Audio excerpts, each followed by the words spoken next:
नमस्कार, मी संकेत Deshpande. Top news मराठीच्या या खास प्राईम टाइम लाईव्ह मध्ये आपल्या सर्वांचं स्वागत. आणि अर्थातच आपला आजचा लाईव्हचा विषय आहे की मुख्यमंत्री पदाचा सस्पेन्स कायम आहे आणि महायुतीमध्ये असणारे जे दोन पक्ष आहेत, शिवसेना आणि भाजपा, यांच्यामध्ये कुठेतरी गृह खातं असेल किंवा प्रमुख, मग विधान परिषदेचं सभापती पद असेल, विधानसभेचं अध्यक्षपद असेल, या प्रमुख पदांवर कुठेतरी रस्सीखेच या दोन पक्षांमध्ये सुरू आहे. त्यामुळं भाजपा आणि शिवसेनेमध्ये नेमकं काय चाललंय, नेमकं काय घडतंय, या सगळ्या विषयावर आज आपण चर्चा करणार आहोत. या चर्चेमध्ये माझ्या सोबत आहे माझा सहकारी राजरत्न जोंधळे. आणि अर्थातच आम्ही सुरुवात करणार आहोत ती भारतीय जनता पक्षापासून, कारण की न भूतो न भविष्यती असं यश भारतीय जनता पक्षाला या निवडणुकीमध्ये मिळाल्याचं पाहायला मिळतंय. 2014ला 122, 2019ला 105 आणि आता 2029ला तब्बल 132 जागा जिंकत भाजपा सिंगल लार्जेस्ट पार्टी ठरल्याचं पाहायला मिळतंय. राजरत्न, भाजपामध्ये नेमकं आता काय सुरू आहे, काय घडतंय? संकेत, आपण पाहतोय की 20 तारखेला महाराष्ट्र विधानसभा निवडणुकीचं मतदान पार पडलं. 23 तारखेला मतमोजणी प्रक्रिया पार पडली आणि जर आपण पाहिलं तर राज्यातील मतदारांनी महायुतीला स्पष्ट बहुमताचा कौल दिला. तब्बल 233 आमदार हे महायुतीचे निवडून आल्याचं पाहायला मिळालं. भारतीय जनता पक्षाला तब्बल 132 जागांवरती विजय मिळवला. परंतु अद्यापही निकाल लागून 10 दिवस उलटलेले आहेत, तरीही अद्यापही मुख्यमंत्री पदाचा चेहरा ठरत नाहीये. आपण पाहतो की निरंतर ज्या आहेत त्या बैठकांचं सत्र सुरू आहे. ज्यावेळी विधानसभा निवडणुकीचे निकाल लागले त्यानंतर राज्याचे अर्थात केंद्राचे गृहमंत्री जे आहेत अमित शहा यांनी तिन्ही घटक पक्षाचे, महायुतीचे तिन्ही घटक पक्षाचे जे अध्यक्ष आहेत त्यांनी फोन केला आणि त्यांचं अभिनंदनही केल्याचं पाहायला मिळालं. परंतु मुख्यमंत्री पदाचा सस्पेन्स अजूनही कायम होता. कुठंतरी एकनाथ शिंदे यांच्या नेतृत्वामध्ये निवडणुका लढवल्या गेल्या, त्यामुळे एकनाथ शिंदे यांनाच मुख्यमंत्री पद दिलं जावं अशी मागणी शिंदेच्या आमदारांकडून करण्यात येत होती. त्यानंतर आपण पाहिलं की एकनाथ शिंदे यांनी पत्रकार परिषद घेतली आणि त्यांनी सांगितलं की आम्ही अमित शहा असतील किंवा नरेंद्र मोदी असतील, जे सांगतील ते आम्हाला मान्य असेल. त्यानंतर त्यांनी नवी दिल्लीमध्ये जाऊन केंद्रीय गृहमंत्री अमित शहाची भेट घेतली. भेट घेतल्याच्या नंतर राज्यामध्ये महायुतीची बैठक होती, परंतु त्या महायुतीच्या बैठकीला न जाता मुख्यमंत्री थेटपणे त्यांच्या गावी दरेगावी गेल्याचं पाहायला मिळालं. त्यानंतर ते आजारीही पडले. त्यामुळे कुठेतरी एकनाथ शिंदे नाराज आहेत का अशी चर्चा सुरू होती. त्यांनी सर्वच बैठका सुद्धा रद्द केलेल्या होत्या. कालच आपण पाहिलं तर दरेगावातून मुख्यमंत्री एकनाथ शिंदे हे ठाण्यामध्ये आले. ठाण्यामध्ये आल्याच्या नंतर त्यांनी अर्थात ते दरेगावामध्ये त्यांनी प्रेस कॉन्फरन्स घेत तोच पुनरुच्चार केला की मी कसल्याही प्रकारचा नाराज नाहीये. अमित शहा असतील किंवा नरेंद्र मोदी असतील, ते जे सांगतील ते आम्हाला मान्य असेल असं त्यांनी सांगितलं. आणि मुख्यमंत्री पदावरून कसलाही वाद नाही असं ते बोलल्याचंही पाहायला मिळालं. परंतु त्यांनी त्या ठिकाणी एक वाक्य वापरलं, ते म्हणजे की मी कॉमन मॅन म्हणून काम केलेलं आहे, त्यामुळे महाराष्ट्रातील जनतेला वाटतं की मीच मुख्यमंत्री व्हावं असं महाराष्ट्रातील जनतेला वाटतं असं त्यांनी विधान केलं. त्यानंतर आपण पाहतोय की आज ज्यावेळी एकनाथ शिंदेंना घशाचा संसर्ग झालेला आहे त्या निमित्तानं ते आज ज्युपिटर रुग्णालयामध्ये नियमित तपासणीसाठी दाखल झाले आणि त्यानंतर त्यांची असेल डेंग्यूची तपासणी करण्यात आली, मलेरियाची तपासणी करण्यात आली. ह्या दोन्ही तपासण्या नॉर्मल झाल्या आणि त्यामधून हे निष्पन्न झालं की एकनाथ शिंदेंना घशाचा संसर्ग आहे. त्यानंतर ते थेटपणे जे आहे त्यांच्या शासकीय निवासस्थान जे आहे ते वर्षा निवासस्थानी दाखल झाले. एकनाथ शिंदे वर्षा निवासस्थानी दाखल झाल्याच्या नंतर भारतीय जनता पक्षाचे संकट मोचक म्हणून ज्यांना ओळखलं जातं त्या गिरीश महाजन यांनी आधी एकनाथ शिंदे यांची भेट घेतली. त्यांच्यामध्ये तब्बल अर्धा तास चर्चा झाली आणि अर्धा तास चर्चा झाल्याच्या नंतर जे आहेत गिरीश महाजन यांनी सागर बंगल्यावरती जाऊन देवेंद्र फडणवीस यांची भेट घेतली. तिथं देवेंद्र फडणवीस आणि गिरीश महाजन यांच्यामध्ये चर्चा झाली आणि चर्चा झाल्याच्या नंतर देवेंद्र फडणवीस दिल्लीतल्या भेटीच्या नंतर पहिल्यांदाच वर्षा निवासस्थानी एकनाथ शिंदे यांची भेट घेण्यासाठी दाखल झाल्याचं पाहायला मिळालं. आता या भेटीमध्ये काय घडतंय तर या भेटीमध्ये आपण पाहिलं तर एकनाथ शिंदे यांना गृहमंत्रीपद मिळावं, शिवसेनेला गृहमंत्रीपद मिळावं यासाठी एकनाथ शिंदे आग्रही असल्याचं पाहायला मिळालं. गृहमंत्रीपद असेल, त्याचबरोबर सार्वजनिक बांधकाम मंत्रालय असेल ते त्यांना दिलं जावं, त्याचबरोबर विधानसभेचं अध्यक्षपद दिलं जावं किंवा विधान परिषदेचं अध्यक्षपद दिलं जावं यासाठी एकनाथ शिंदे यांची शिवसेना आग्रही असल्याचं समजते. आपण पाहतो की मुख्यमंत्री पदाचा जो सस्पेन्स आहे तो अजूनही कायम होता, परंतु आपण पाहतोय की भाजपाचे प्रदेश अध्यक्ष असणारे चंद्रशेखर बावनकुळे त्यांनी थेटपणे असं सांगितलं की 5 तारखेला सायंकाळी 5 वाजता मुंबईतील आझाद मैदानावर नवीन सरकारचा शपथविधी होणार आहे. अर्थात मंत्रिमंडळाचा शपथविधी होणार आहे, परंतु मुख्यमंत्री पदाचा चेहरा कोण हे अजूनही स्पष्ट झालेलं नाही.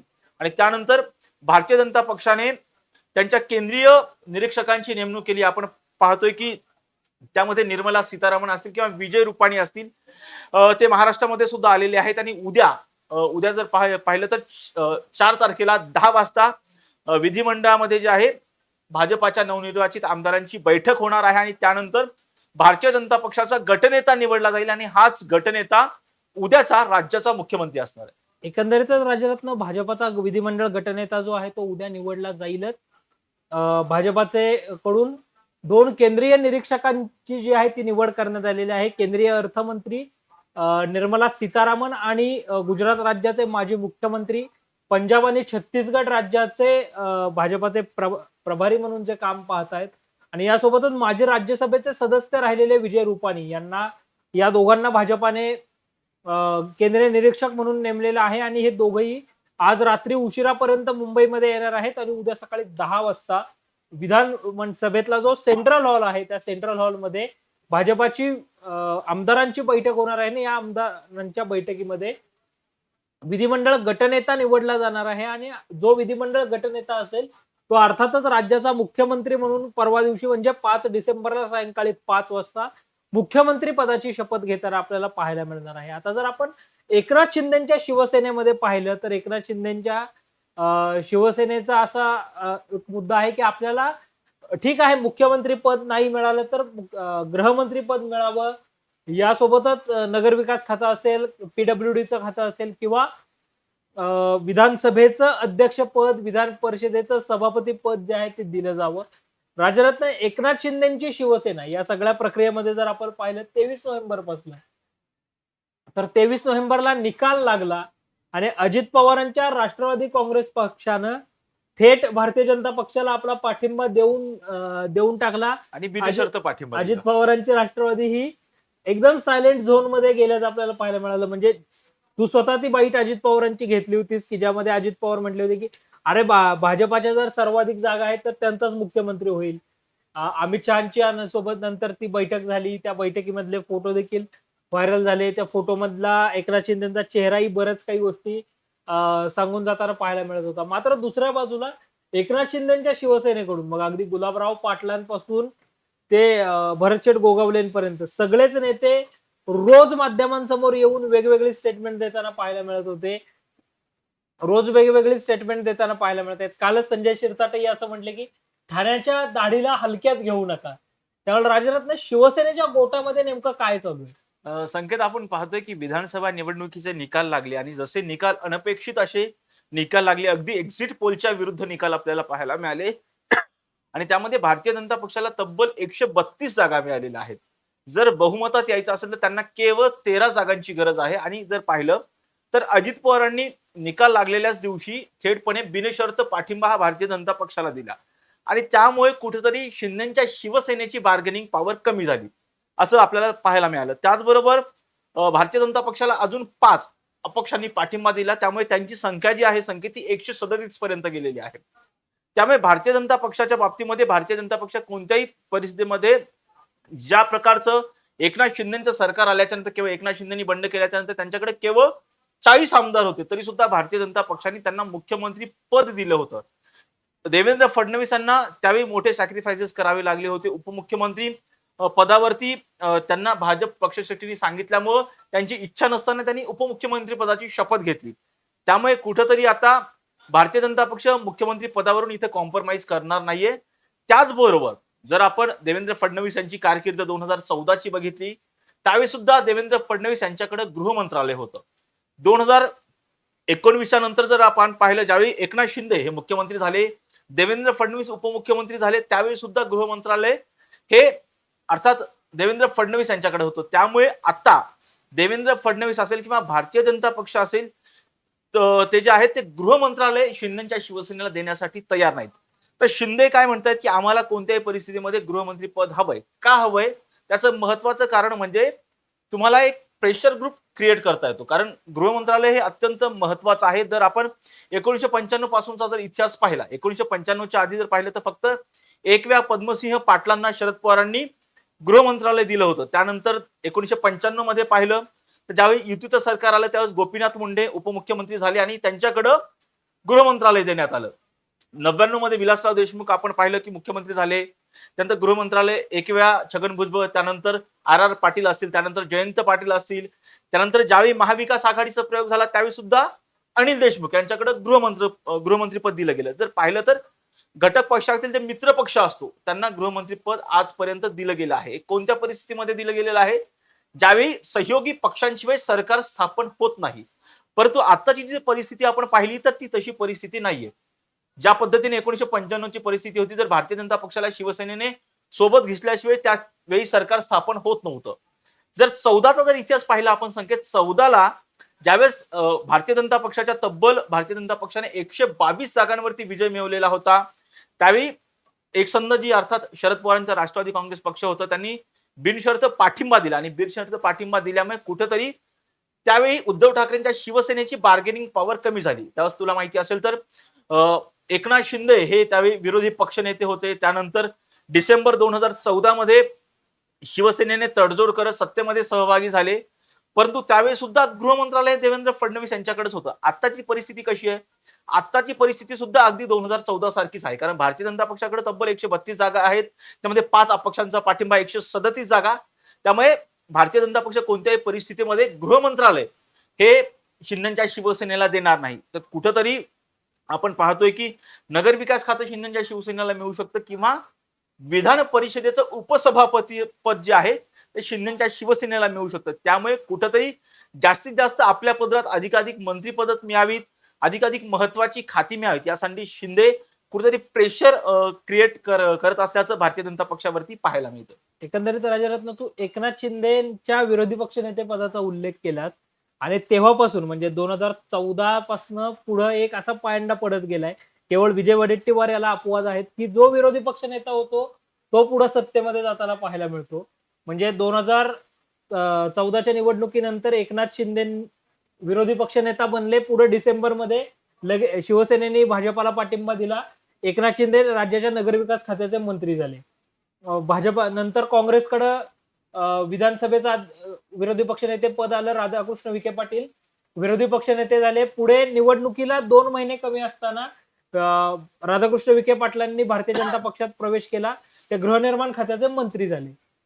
त्यानंतर 2019 ची निवडणूक लागल्यानंतर जो काही सत्तानाट्य घडला त्या सत्तानाट्यानंतर देवेंद्र फडणवीस राज्याचे विरोधी पक्षनेते झाले. 2.5 वर्षांनी देवेंद्र फडणवीस सत्तेमध्ये सहभागी झाल्याचं पाहायला मिळालं. नंतर अजित पवार विरोधी पक्षनेते झाले. अजित पवार सत्तेत सहभागी झाल्याचं पाहायला मिळालं. आणि त्यामुळे जर आपण पाहिलं तर विरोधी पक्षनेता पुढे सत्तेत जातो असा एक विरोधी पक्षनेताच नाही आता पडल्याचं पाहायला मिळालं. आत्ताची इंटरेस्टिंग फॅक्ट जर आपण बघितली तर 29 इतकं आमदारांचं संख्याबळ कुणाकडेच नसल्यामुळे तीनही पक्षांमध्ये आता महाराष्ट्राच्या विधानसभेला विरोधी पक्ष नेताच नसणार आहे. अर्थातच जर आपण पाहिलं आणि तू दुसरा एक उल्लेख केला राजरत्न की अजित पवारांनी बिनशर्त पाठिंबा जो आहे तो भारतीय जनता पक्षाला देऊ केला. काकांनी जो 5 वर्षापूर्वी डाव टाकला होता तोच डाव पुन्हा एकदा इथे साधला गेल्याचं पाहायला मिळालं. जसं 2014ला न मागता भाजपाने शरद पवारांनी बिनशर्त पाठिंबा दिला होता, अगदी तसाच पाठिंबा अजित पवारांनी आता देऊ केलाय. फरक फक्त इतकाच आहे की तेव्हा भाजपा आणि राष्ट्रवादी ही विरोधामध्ये होती. आता अजित पवार हे सत्तेमध्येच सहभागी असल्याचं पाहायला मिळतंय. एकंदरीत राजरत्न, आता अगदी शेवटाकडे जाताना उद्या भाजपा विधिमंडळ गटनेता निवडणार आहे. त्या अगोदर आज देवेंद्र फडणवीस एकनाथ शिंदे यांची भेट झाल्याचं पाहायला मिळत आहे. या भेटीमधला नेमका काही तपशील समोर आलाय का? आणि भाजपाचा विधिमंडळ गटनेता निवडल्यानंतर अर्थातच शपथविधीची तयारी जी आहे ती सुरू होणार आहे. आजच तीनही पक्षांनी महायुतीतील संयुक्तपणे आझाद मैदानाची पाहणी देखील केलेली आहे.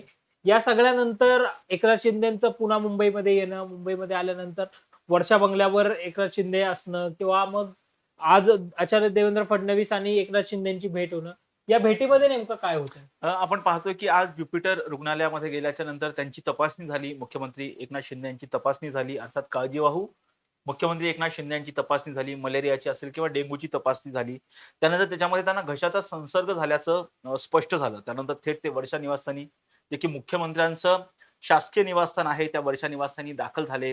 त्या बैठकीच्या पूर्वी ज्यावेळी देवेंद्र फडणवीस भेटीसाठी येण्याच्या आधी त्या ठिकाणी गिरीश महाजन आणि मुख्यमंत्री एकनाथ शिंदे यांची अर्धा तास बंद दाराआड चर्चा झाली.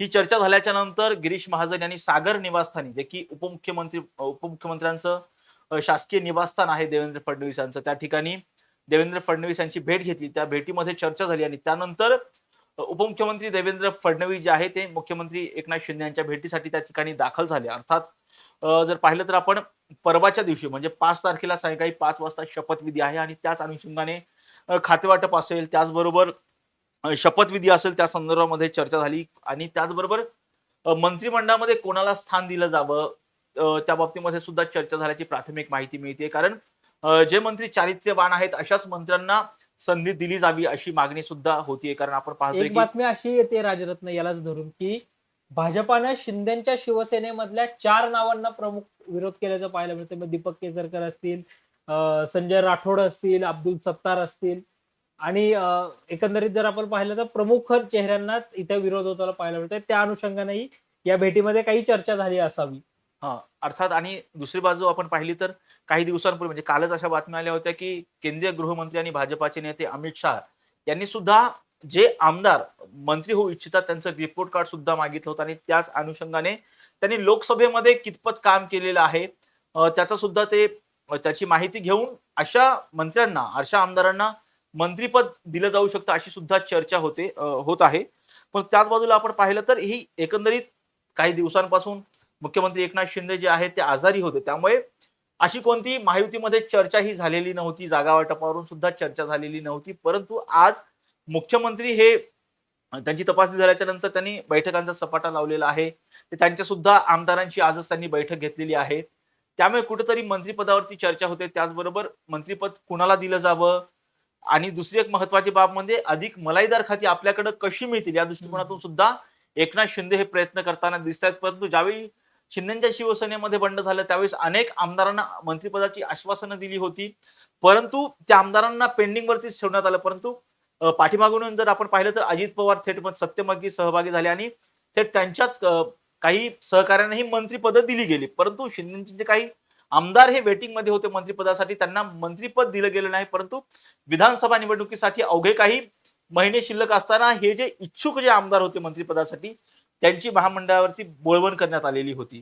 त्यामुळे आता हा सगळा समन्वय कसा एकनाथ शिंदे साधणार आणि त्याच अनुषंगाने हे मंत्रिमंडळावरती कोणाला मंत्रिपद दिलं जावं या अनुषंगाने सुद्धा या बैठकीमध्ये चर्चा झाल्याची प्राथमिक माहिती मिळते. एकंदरीतच जर आपण पाहिलं तर भाजपा आणि शिवसेनेमध्ये मोठ्या प्रमाणावर कुठेतरी एक सुप्त संघर्ष जो आहे महायुतीमधला तो आपल्याला पाहायला मिळतोय. आता अर्थातच उद्या भाजपाचे केंद्रीय निरीक्षक जे आहेत ज्याच्यामध्ये निर्मला सीतारामन आणि विजय रुपाणी असतील, तर हे उद्या मुंबईमध्ये येत भाजपाच्या आमदारांची बैठक घेणार आहेत. या आमदारामध्ये विधिमंडळ गटनेता जो आहे तो निवडला जाणार आहे. अर्थातच तो पुढचा राज्याचा मुख्यमंत्री म्हणून आपल्याला काम करताना पाहायला मिळणार आहे. अर्थातच या सगळ्या घडामोडींवर आपलं लक्ष असणारच आहे आणि या सगळ्या राजकीय अपडेट आम्ही तुमच्यापर्यंत अगदी वेळोवेळी अचूक घेऊन येणार आहोत. तोपर्यंत पाहत रहा टॉप न्यूज मराठी, आपला महाराष्ट्र आपली बातमी.